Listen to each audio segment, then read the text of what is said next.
What's up, mamas? I'm Rebecca. You're watching the Reseller Mom Show, and thanks for joining me today for another episode of Reseller Momversations, where it's just some real talk with another reseller mom. And if some tips fly out, hopefully that works out well. Otherwise, we're just talking about reselling with kids. So today joining me is Sage Howard, also known on Sage Howard on YouTube, and also known as _PoshMom on Instagram. Hi, Sage. Thank you for joining me today. Hi, I'm happy to be here. Awesome. Now, where are you coming to me from? I know you are earlier than Yeah, it's like 7:30, which isn't too bad, but my youngest was up till 2:30, so Oh, yeah. wow. It's been, well, I just weaned her, so it's been kind of a, interesting couple weeks, but. Tell us a little bit about, how old your kids are and where you just give us like the little lowdown and then we can kind of get into it. Cool. Yeah, I live in Cedar City in southern Utah. So small little hick town, kind of.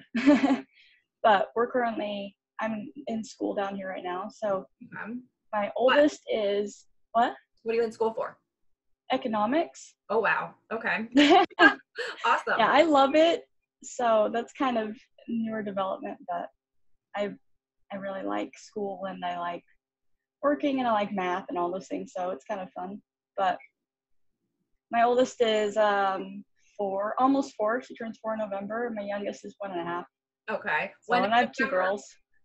November 2nd. 2nd. Okay. I'm the 18th. Oh, cool. And then my little guy is December 1st, and he's going to be 4 also. So it sounds like our oldest, although he's my only one, but our oldest are about the same. So that's cool. Cool. And then you have, let's say the youngest one again. A 1.5-year-old. 1.5. Okay. And it's funny because I have said now that I'm kind of getting into the 4-year-old stage now, looking back, probably like 1.5 to 2.5, I feel like was the hardest time to have a kid and resell. Did you have your first when you were reselling at that age, or did you start after, or? I started reselling when my oldest was 1. Okay. So she just turned 1 when I sold my first stuff on Poshmark. Was like, hey, I can make this a business, you know? So you did go through all of that. So I mean, do you agree, or do you think no, it's still hard completely? There was no easy time, or do you think it was? Honestly, like the hardest part for me was just having a 0 to 1. Just that first year, I don't know. That's definitely the hardest age for me. Once I hit 1.5, I'm like really relieved, honestly. So it's interesting that you feel different about it. Each stage that I feel like, I think it like comes in like all of a sudden he gets like a bunch of new skills or a bunch of new words, or it just seems like every 6 months or so, or, every almost year, like all of a sudden he's like a completely different kid than he was right before that, it felt like. And so now I'm like, okay, like we're in a good, happy place where I can really see how I can get stuff done while he's just playing. He's doing good with independent play and stuff. Being almost 4. And then he goes to little part-time school, but we'll get into, where he goes to real school and things like that. And then I'll have more time to do stuff. I kind of like fantasize about those. But, like when he was younger, I just, like I said, because that 1.5 to 2.5, like they can do some stuff on their own, enough to walk around and get into all kinds of trouble, but not enough to really have like a span of attention to sit and play and do this thing, where they are, like you still have to kind of worry about what are they doing and whatever. But 0 to 1. It's a lot harder to, it's a lot harder to take them thrifting too, starting at like 1.5, because they get really bored and they like don't want to sit in a car or sit in a carrier or whatever, and they're like trying to reach everything. You're like, I just need to leave you home. Yeah. Well, and that was one of the things that I did, like each person that I have on, Reseller Momversations, I kind of feel like there's a particular thing that I may want to ask them more about. Not that it's a full on like interview, but I just feel like everyone, either something I'm really curious about, and I actually have 2 things, I guess, that I was super curious about with you, but, one of them was, because you do have 2 small kids, is how you source, because you have some really, really nice things in your Poshmark closet. And I was just kind of curious, like what some of your methods were and how do you do that with them, or do you try to do it without them, or kind of what your secret sauce was with that? Well, honestly, like I took my youngest up until like a month ago. And I just put her in like a wrap or a carrier, and I took her with me everywhere. So I'd take her like all day. Most of my thrift stores are about an hour away. Oh, yeah. So, and I was nursing, so I took her with me, and I just like a whole thing. Yeah, just take naps while I'm sourcing. Like, if she freaks out, then I just have to like take some time away and calm her down or change her or whatever it is, Right. So my oldest stays home with my husband. So we kind of figured out a good schedule to, so when I started making more money reselling, like it became more imperative for me to be able to have help with the kids, instead of just trying to do it all, because with 2 kids, it's just too hard for me to be able to get everything done. Like, I don't know how I would be able to do it without help. No, I believe you, and I just have the one. So, just have help is like the biggest thing that has helped me, though. Like, we don't really have a lot of family down here, but like finding somebody who can help you, like watch your kids or take photos or whatever it is that you need, like, can be a game changer. Yeah. But and it helps too, like if your husband or your spouse, if I'm assuming there's probably a couple stay-at-home dads maybe that, like, I don't know, I feel bad because I'm all about the Reseller Mom show because that's the voice that I bring to it and that I wanted to highlight. Then I do feel bad because I'm sure there are other people that are watching the show every once in a while. But having your husband be super supportive and willing to jump in and help. And I will say, like, Liv has been getting a lot better, my husband. At first, I think it was just like, I don't really know what you're doing. Like, why do you need to just be going off doing this? Because I kind of thought, like, being home was your job. So, yeah, that makes sense. It's starting to evolve. And then, like, I think as you maybe make a little bit more money, or as maybe they see more packages going out or whatever it is, where it becomes more of a thing, then maybe they can come around to it. But it is really helpful if some of them are like just out of the gate, into it and very, supportive of either with the kids or, ship something for me or carry this box for me or, whatever it is. And like I said, my husband's definitely come around, but in the beginning, I think it was like, what is, it's all of that exactly. I think that skepticism is pretty normal. Like, why are you selling used stuff online? Like, this isn't gonna work, And like just explaining it. Like, I remember asking him in the very beginning of it being a thing, because in the beginning I was just like, okay, we'll just see how this is, whatever. And then once I was kind of like, oh, this is a thing, I'm gonna really try to do it. I was like, what do you think that I do? And he's like, well, I said, if somebody asked you, what do I do? What would you say? And he's like, she buys things and then she like ships packages and stuff. And I'm like, that would be an awful way to introduce you. Like, we're both in sales. He's still in sales. I'm like, that's a terrible way to pitch what I do. But that's so funny. Yeah, it's crazy. Those husbands, they just don't understand. I think Gio, my son, could probably explain better about. He calls everything the boutique. He's like, we're doing that's cute. Boutique. We have to buy items for mommy's boutique. Blah blah blah boutique. So I think he could totally elevator pitch the business better than my husband could. My daughter just talks about all the pretty dresses I have. Yeah. Well, and so you're both girls? Yeah. Okay. So, and, not like, oh, girls will be into fashion and boys won't or whatever, but I do think like it maybe could make it easier, or maybe they would have more of an interest or whatever. I think Gio is like me in that he's into work. Like, I'm just a worker. Like, I like to work. When I was little, I liked to pretend to work at things, and he likes to pretend to work with this little computer and, everything. He wants to pretend tape measure stuff. And so, like, I think he gets that it's cool because we're doing busy work. He calls it busy work, so yeah, I think that's what he likes out of it. And there's so much that we can teach them and that they can learn from this that, I think it's good for them to see us do it, Yeah, I agree. I think like having something for us as a mom that like helps us feel independent and fulfilled and stuff is really important for our kids to see, because then they grow up prioritizing themselves and, not just, not that like stay-at-home moms who don't do something is bad, but like if you're happy doing something like working or running a business, like you should do that, It's, my views of stay-at-home moms before I was a stay-at-home mom, and now being a stay-at-home mom slash wanting to transition into calling myself a work from home mom, like there's a lot to unpack with all of that, because I was very judgy of that initially. I was like, how could you just be at home and just be at home? And like, even just the way that I would describe it or talk about it, like I was not a believer. And then I saw once we had Gio, the plan was not for me to stay home. It was for me to go back to work, and we had daycare all lined up. And then we had like a couple little snafus, and we're like, no, we are not doing this. And then I ended up being stay-at-home. Yeah. And it's hard thinking about somebody else like taking your kids all day. That's like a really, really hard thing to... And it was like really cool for the first like 6 weeks or so, where I'm like, I'm gonna be on Pinterest and I'm gonna do all these cool things, and my kid's gonna be the smartest. I'm gonna have, the house is gonna be awesome, and I'm gonna make all these things, because I'm not a cook. I hate cooking. I cook with anxiety and frustration. Like it is, I do not cook with love. It is like chaos.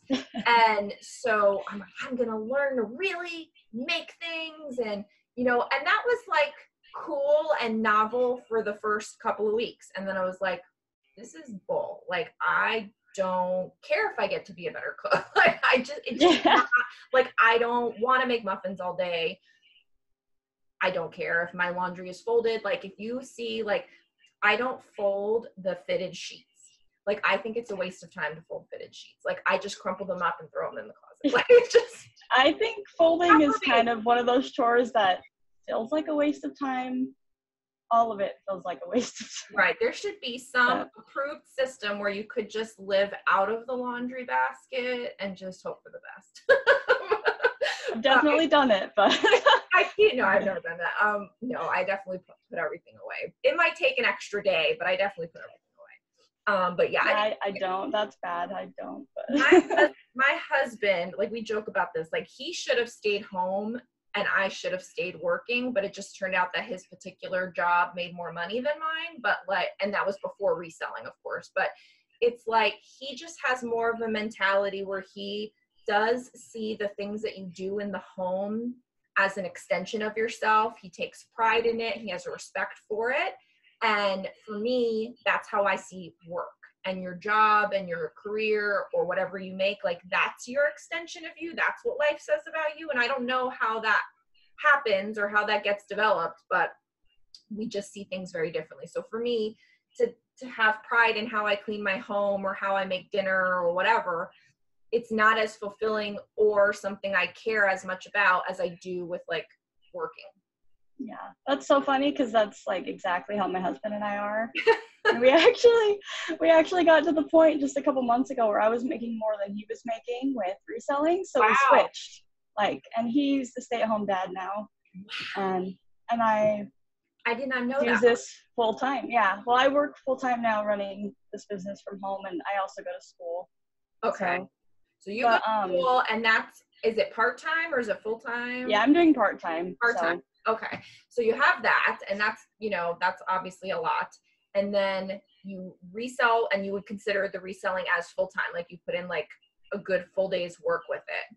Yeah. Well, on the days that I don't have school, I'll probably spend like 12 hours working. Mm-hmm. And the days I do have school, I'll just do a couple hours. So got it. Right. And that still ends up being about full time, but I think the mentality, like what we say full time is like 40 hours, or you think Monday through Friday, 9 to 5 or whatever, but like full time can mean so many things. And that's what I love about reselling, because you could still work full time. But like, I get up at 4:30 in the morning. I put in 3 hours before anybody in this house is even awake and out of their room. Like, that's awesome. So yeah, I mean, and some people are night owls and whatever, but like, wherever you choose to get your reselling work done, you can, in those chunks and breaks throughout the day, that you could work full time, but it doesn't necessarily feel like it because you're not on a particular traditional schedule, which is awesome.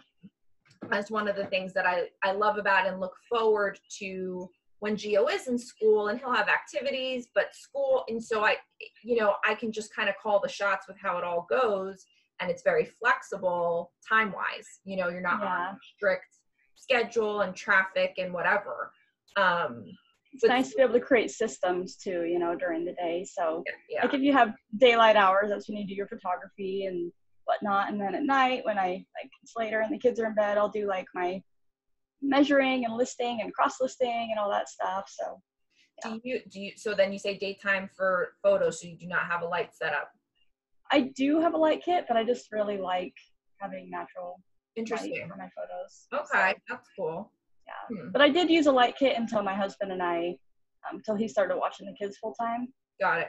So before that, it was just really hard for me to find time to get it all done. But now that he's like watching them more and taking care of them, feeding them, and cleaning the house and all that stuff, it's like such a relief. Now, does he like that? How does he feel about, like, is he like, this is cool, or is he like, this is terrible? Well, he loves it.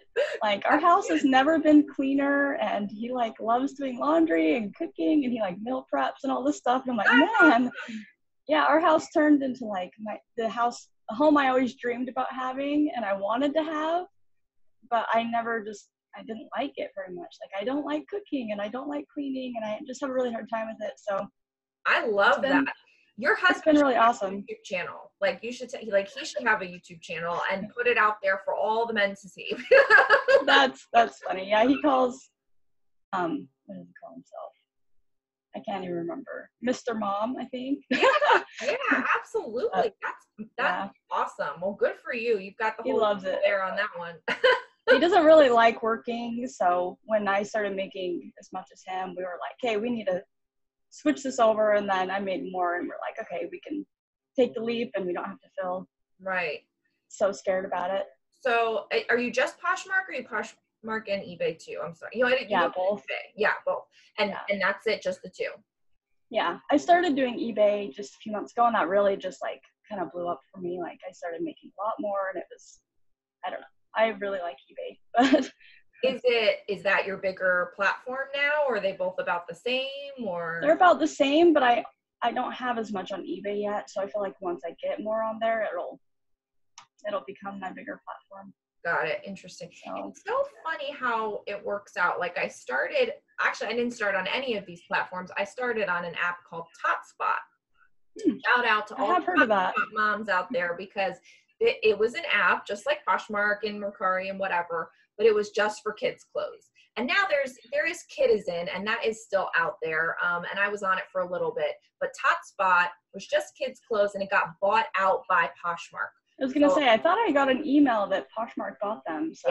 Yeah. And so, and I wasn't even like an original TotSpot person. There were a lot of people on it way longer before me. But when Gio was about 6 months old, I saw TotSpot in a magazine, and I was like, oh, let me try. And I started selling some of his stuff. And then before you know it, networking with the moms in the app, they said that they, get stuff from thrift stores. And I was like, what now? Like, what do you do? And so then I went to, I was like, Gio, 6 months old, we're going to the store, pack that sucker up. And we went, and luckily we have one down the street. And so it's not, too far to go. And you can't get much done, when he was little, but I just wanted to see. And I bought probably very stupid things, but I bought a couple things, and then they sold. And I was like, hold the phone. Like, this is like crazy town. So that's how I found out about all of it. Just started selling with kids' clothes on TotSpot. Now they're not around, and now, so then it was Poshmark, and then eBay, and now I've added Mercari, but I put everything on all three. And do you feel like Mercari is like a good platform? Like, do you feel like it's worth your time to list there? So I've been analyzing. Now I'm a little bit different because I can't work on this full time. I primarily stay home with my son. I have a photographer that helps me, and I have a virtual assistant that helps me. And so I'm not doing a lot of the listing or cross posting. It's mostly my virtual assistant. And so if she's going to put it one place, yes, I pay her more to put it in other places, but it's obviously less than if you were just paying someone to take it from one place and put it somewhere else. So, the law of diminishing whatever, something for your law of diminishing, something like that. Like, I don't know, maybe there's or increasing, I don't know, whatever. All I remember is my crazy economics professor saying things like that. But yeah, economics professors can. So, you know, I can pay her just a little bit more to add it to Mercari. And I've been analyzing, like, okay, does it make sense for that little bit more for the sales that I get? I also do free shipping on Mercari, which I think is kind of like a must. At least that's what I found. And so I do think it's worth it, just based on, I started it in March, or I started back on March. I did it a little bit last year. I started back on it in March. Full swing, everything's getting cross-posted. If I relist something, I have her also relist it on there, you know, to kind of help with stale inventory. I think that's a good best practice on Mercari, is relisting, because that's really, you can send the offers and whatever, but there's no sharing. So the only way to get it up there again, really, besides a promote, is to relist it. That makes sense. And with free shipping and with paying her the small extra fee for cross-posting, I'm still coming out a couple $100 ahead. It's nowhere near the other two platforms for me, though. It's only about 1 to 2 items a day on average, pretty consistently, and, you know, a couple of $100, you know, like 100 to 200 a week consistently. But that still all pays for itself. There's still profit there. And then I kind of look at it as, would those items have sold elsewhere? Maybe yes, maybe no. You know what I mean? So it's like, if you're putting it in front of more buyers. You're putting it in front of more buyers. Would your buyer come from the other ones without having done that extra work? Maybe.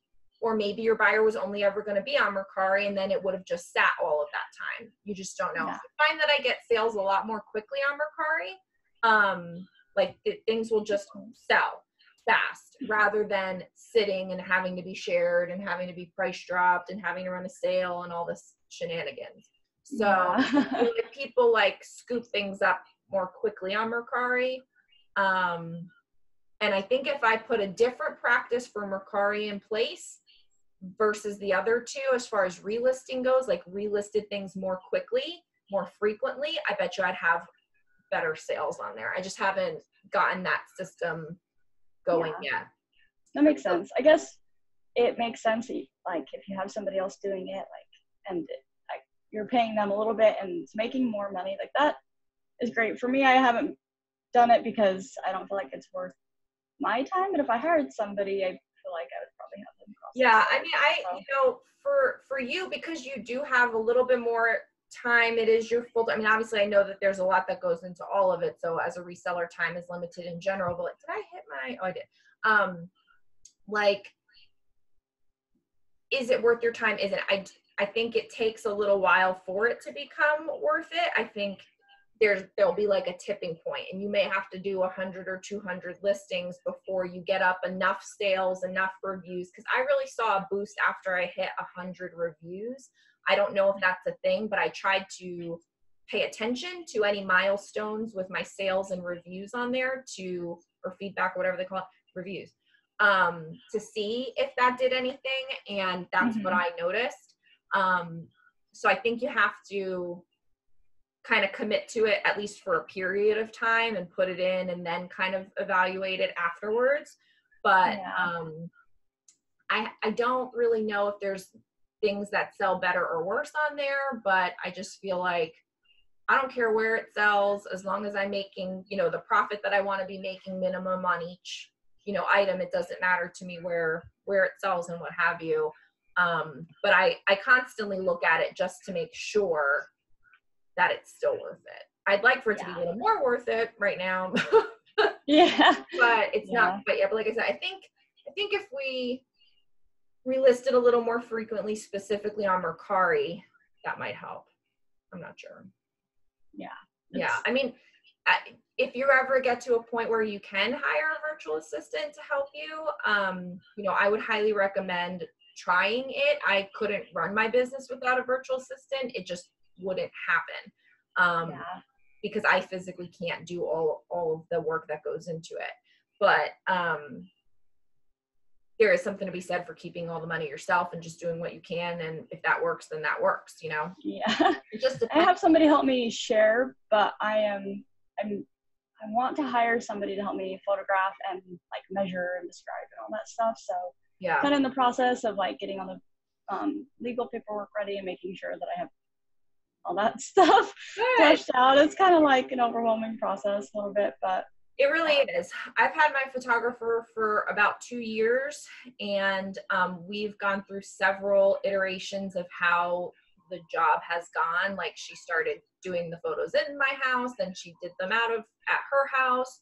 Then we were swapping bins. Then now she has a key to my storage unit, and she goes and drops off and picks up and put things away.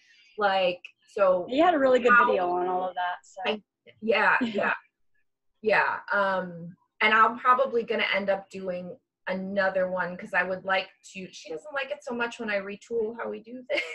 So I want to retool things. And then I looked, I'm like, her training manual is like so outdated because we've changed things so many times that I would like to kind of almost start completely fresh, either with her or with a new person, just to kind of get a fresh system down, because that makes sense. once you don't know until you try it and you break it, right? Or at least for me, that's how I learn. I learn by trying it, breaking it, seeing what works. I have to analyze it. I have to look at it, and if there's a reporting or any stats that I can figure out from there.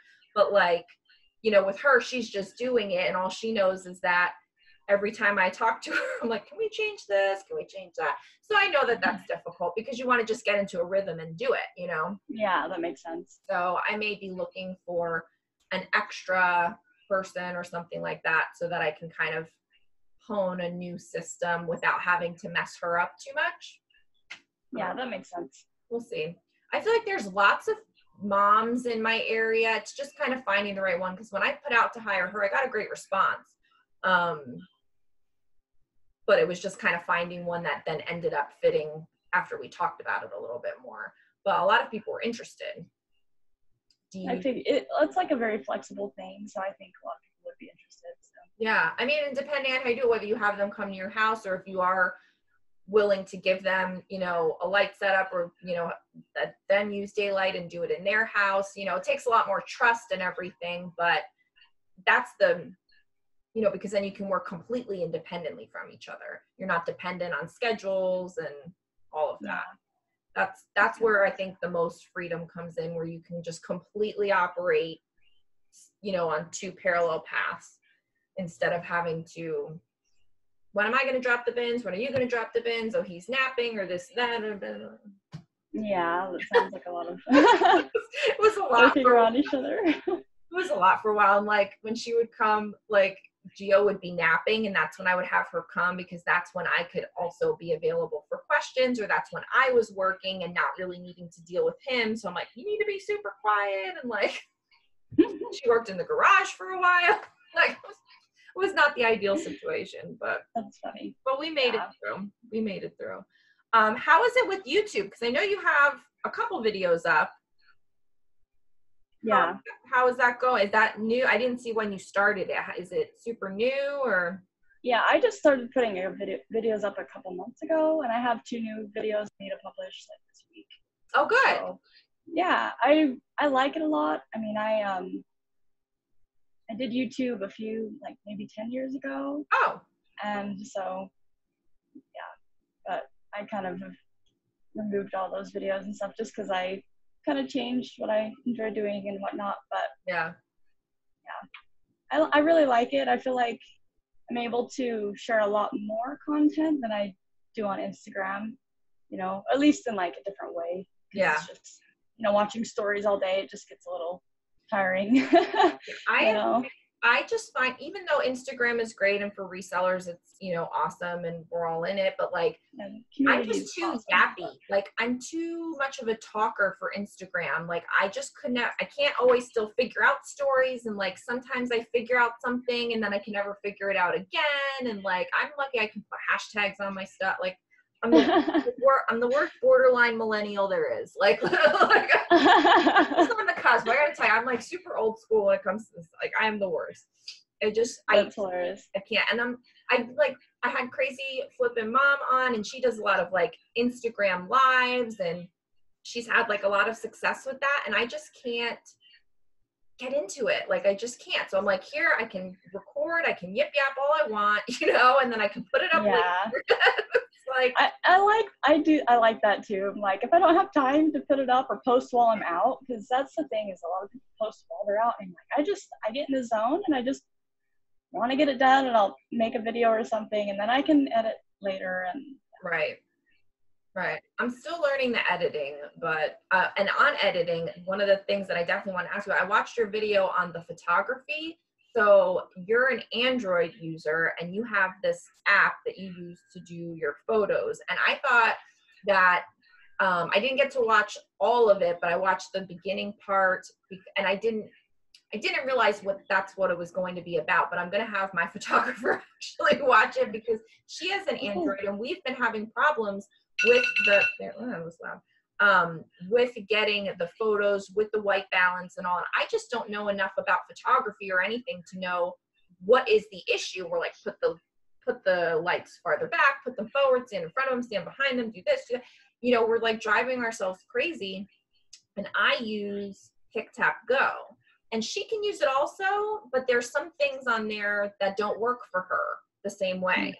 So I might have her. Did you have to pay for that app? Is it a pay No, app? it's free. And you can also use the Lightroom app too. I Okay. had somebody tell me that the Lightroom app does the same thing, and I think that's on both devices. Okay. Yeah, I'm gonna have her look into it a little bit more. I mean, I think we've gotten it okay now. But on Pick-Tap-Go on the iPhone, you can select multiple images and have them brightened once you set a filter automatically, like click, click, click, click, click, and then boom, it just happens. But she can't access that because I kept saying, like, do this, click here, what's your problem? And she's like, no, I don't have that. I'm like, why not?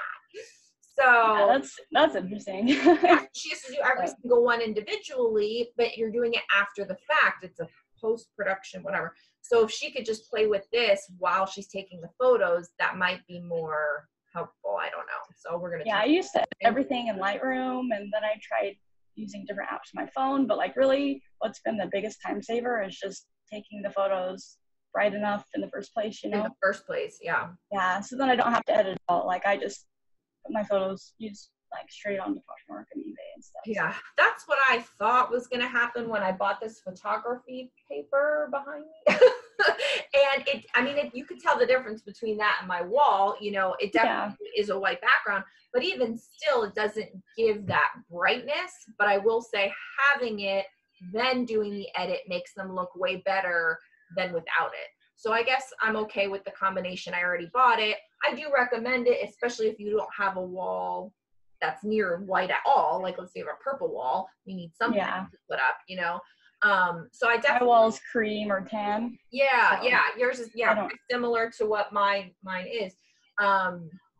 So I still think it's worth it to get, you know, in certain circumstances, but you know, I've kind of given up on the chase for perfect photos. I'm kind of just like, as long as I feel like I did a little something to make it look better, you know. Yeah.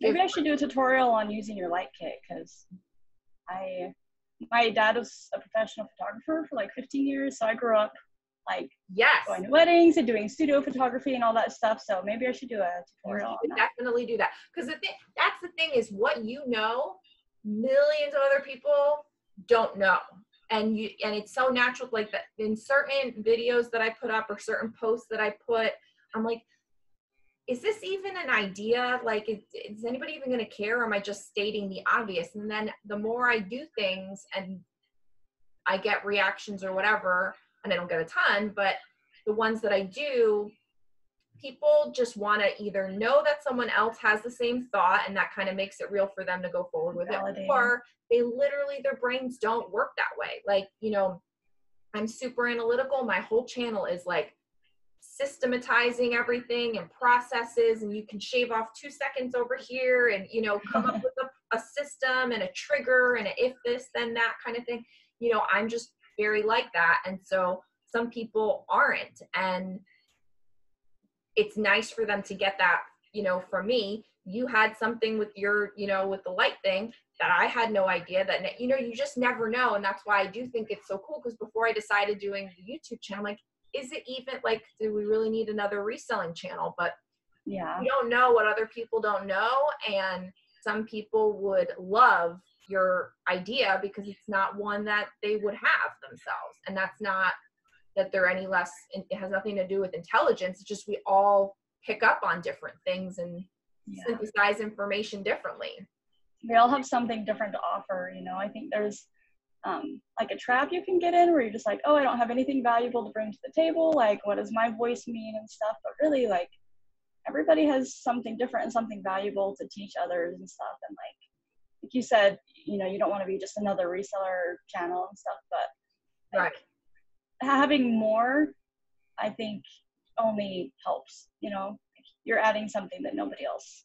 Yeah, I mean, you know, and not everybody, like there's some out there where I'm like, you know, I'm going to watch you because you have good hauls, but I don't really feel like we are in the same, like, you know what I mean? Like you're just drawn to certain people, like, and yeah, that makes sense. And you want to listen to that person or you don't. Maybe their voice drives you crazy. Maybe the way they say something, like there's some lady, she's not a reseller. She's a different YouTuber for a different topic that I watch sometimes.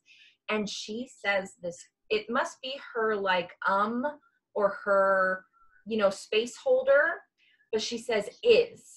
And I'm like, that's not a space holder. Like, I don't like, what are you saying? And like that just drives me nuts. Crazy. Like nails on a chalkboard drives me crazy, but I'm like, but the information she has, I want. It's helpful information. So I suck it up and power through. But I'm like, oh my God, like if you say that one more time. So I do a million things that drive people crazy and they just don't watch. You know, the best thing is find the people you like, and the people you like, you keep watching, and the people you don't like, stop watching. Don't leave them nasty comments. I'm not going to take my time and tell her, you say this weird thing. Like, you know, I would never do that. Who's got time for that? But, you know, I can only, like, I'm still super small. Like, I just hit my 1,000 subscribers. I just got monetized, like, very nicely under the radar. I don't anticipate busy reseller moms with all that we have going on being super hateful to me and, you know, or getting very big. Like, you know, I'm not going to be with 100,000 subscribers. Like, it's just not going to happen, I'm sure. But I mean, maybe that'd be great, but I'm not, you know, banking on it. Like, you might get there. It's going to be, I'm going to be who I'm for. You know what I mean? And I just want those people to get something out of it. And whoever those people are that dig me and dig what I have to say, keep watching. And the people that don't want to, you know, then just move on to something else. Yeah. So I think that can be true for like all platforms, you know, even Instagram. Like, well, a lot of people follow like a lot of the bigger names, and there's like the stigma with followers and whatnot. But like, really, I think there's somebody who like bugs you or somebody who doesn't resonate with you or whatever, like just unfollow them. You know, you don't need to have like that stress in your life. Like, really, like, it's, I don't know. Yeah. Like, nobody's gonna get offended, and if they do, then that's their own problem. Right. Like, well, really, there's so much out there. Like, for right now on Instagram, I have been doing a lot of unfollowing because I don't spend a lot of time on it unless I'm doing my stuff going out, because I followed a lot of people in the beginning and my feed is just with all kinds of stuff. And I needed to just be valuable information that I get something from. And that's why I tell people, like, don't follow me if you don't think what I give is valuable. I mean, mine is more like, on Instagram at least, it's less tippy and more journey and like camaraderie and like, we're just in this together, here's what I'm up to. So if people unfollow me on Instagram, like, that's fine, because I don't necessarily share my best tips there. I feel like because I'm too yappy, I have to do it on YouTube. I need an explanation and let me give you the backstory and, you know, all of that. But so it wouldn't hurt my feelings if people needed to unfollow me, because you should, you know, you only have a limited time to do certain things, and it should be the most valuable thing for you. So, you know, I would like to spend a little bit more time on Instagram, but quality time looking at posts of people that are super helpful rather than a whole lot of, you know.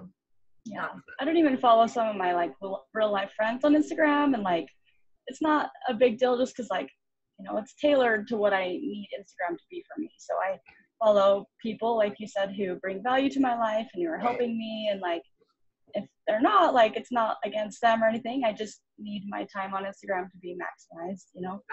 Yeah. Well, and I know, I think that you said that you have school to get to today. and I have my packages that I need to put out that are still all over the floor that didn't get to go out. But our post, it's 10:15 here, and sometimes she comes as early as 11, and I do package pickup, so I don't bring them because we don't really have somewhere to bring it like super close by. So I do the porch pickup thing. So I will you know, let you get on with your day and I'll get on with mine. But this was a great conversation. I actually had a couple more things to talk to you about. So hopefully we can do it again. That's what I say it at the end of every one. Like I should maybe make it an hour, but I just always felt like an hour is too long to ask of someone and also too long to ask of the audience to stay. But I feel like we end up talking forever anyway. So we'll have to make a part 2. I think I want to get through like a good amount of people, and then maybe I'll start having some people back. I don't know if I could ever have multiple, like I should have like more moms on. I don't know. It'd be a lot to, I don't know. It might be interesting, but also, you know, certain moms might talk more than others and whatnot. So yeah, I don't know. You know, I'm a woman, I'm a girl, whatever. But like, I'm not, sometimes I prefer not to, you know, we're all moms. And so that clearly we're women, but like in my real life, I have very few women people in my life. I'm usually pretty straightforward and pretty more like I get along better with guys. Yeah, like, I'm the same way. Like, the idea of having 4 women on a call is actually kind of scary to me. So like, is it going to turn into some kind of fight? No, I mean, no, that's probably really bad. Just, you know, it could be like strong-willed, talk over you or whatever, or it's just like, I don't know. Yeah, in the same way, I mostly get along with guys, and it's kind of tomboy me. But I will let you get on to your day. So tell everyone where they can find you. I will link it, you know, in the video, but just tell them one more time so that way they have it. Awesome. Yeah, I'm on YouTube as Sage Howard and Instagram as _PoshMom. So come follow me and you can drop any questions. Absolutely. I'm sure in the comments here. And yeah, and check out the video she has coming up, the one that she had, the one that I mentioned about the photography. If you need help with that, it was pretty helpful. And I didn't finish it because then I had to go take pictures this morning. But I will finish it and have my photographer watch it. So thank you again for being on with me. I appreciate it. And I will see you the next time. Sounds good. Okay, see you later. Thank you so much for joining me today.